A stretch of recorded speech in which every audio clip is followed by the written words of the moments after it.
Magandang araw sa lahat, welcome po ulit dito sa atin channel ang Biyahe y Komida. Maraming salamat sa lahat ng nag-subscribe, indeed. Punta tayo sa atin topic, April 27, 2025. Jackie Forster, naglabas ng prangkang pahayag sa isyu ng hiwalayang Kylin at Kobe. Matapos ang ilang linggong pananahimik, nagdesisyon ng magsalita si Jackie Forster tungkol sa isyu na kinahaharap ng kanyang anak na si Kobe at ang dating kasintahan nitong si Kylin Alcantara. Ayon kay Jackie, matagal na niyang pinili ang pananahimik upang hindi na lumaki pa ang isyu, pero napagpasyahan niyang magsalita upang ipagtanggol ang kanyang anak laban sa mga maling akusasyon at batikos na kumakalat online. Para kay Jackie, hindi siya nagsalita upang magpasikat kundi para sa pamilya, at malinaw niyang iniiwasan ang atensyon. Ipinaliwanag niyang mas pinili niyang tumahimik upang hindi na magdulot ng gulo, ngunit sa kalaunan, marami pa ring maling impormasyon ang lumabas. Sinabi rin niyang si Andre, kapatid ni Kobe, ay hindi nararapat na pintasan sa pagtatanggol kay Kobe, lalo na't siya lang naman ay nagmamahal at nag-aalaga sa kanyang kapatid. Sa kanyang pahayag, ibinahagi ni Jackie ang ilang detalye tungkol sa relasyon ni Kobe at Kylin, na ayon sa kanya, ay naging puno ng mga problema at hindi pagkakaunawaan. Ibinunyag ni Jackie na may mga palatandaan ng hidwaan sa pagitan ni Kobe at mga magulang ni Kylin bago pa man maganap ang hiwalayan. Sinabi niyang ang mga isyong ito ang isa sa mga dahilan kung bakit naging mahirap ang relasyon ni Kobe kay Kylin. Ayon kay Jackie, si Kylin ay nagbigay ng maling larawan kay Kobe sa publiko. Tinukoy niya ang mga akusasyong ibinato kay Kobe na hindi tumutugma sa tunay na personalidad nito bilang isang mabait na tao. Ayon pa kay Jackie, maraming mga hakbang na ginawa si Kylin na nagpapakita ng hindi pagkakaintindihan, tulad ng pagbure ng mga larawan at ang pagpapakalat ng mga edited screenshots na nagdulot ng maling impresyon sa kanilang mga taga-suporta. Ayon pa kay Jackie, ito ay nagpalala ng sitwasyon at nagdulot ng stress sa pamilya Forster. Bukod pa rito, binanggit ni Jackie ang ilang partikular na insidente sa relasyon ni Kobe at Kylin, tulad ng regular na pag-check sa telepono ni Kobe ni Kylin at ang pisikal na pananakit na ginawa ni Kylin sa kanya.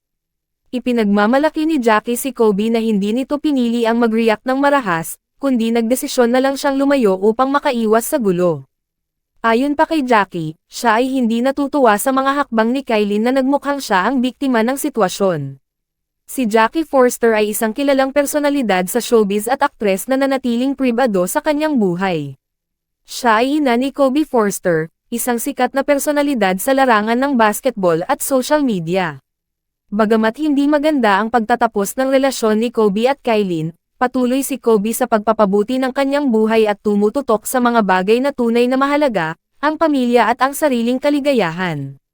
Kamakailan, ibinahagi ni Jackie Forster ang kanyang mensahe sa anak na si Kobe paras kung saan pinaalalahanan niya itong protektahan ang kanyang kapayapaan sa gitna ng mga personal na pagsubok na kinahaharap. Sa artikulong, Jackie Forster sa anak na si Kobe paras, Protect That Peace, inilahad niya ang kanyang pagmamalasakit sa anak sa kabila ng mga usap-usapan sa paligid. Bukod dito, nagpost din si Forster ng isang cryptic message tungkol sa manipulation, na lalong nagpainit sa mga haka-haka ukol sa umano'y problema ni na Kobe at Kylin. Sa artikulong, Jackie Forster, may cryptic post ukol sa manipulation, iniugnay ng maraming netizens ang kanyang pahayag sa nangyayaring isyu sa kanyang anak. So you can all judge and hate my son for moving on so seemingly fast? But I think that's better than loving someone for pretending to be somebody that they're not. When Kobe finally called to fill in the gaps, I had a flashback, and it just made me so disappointed in myself.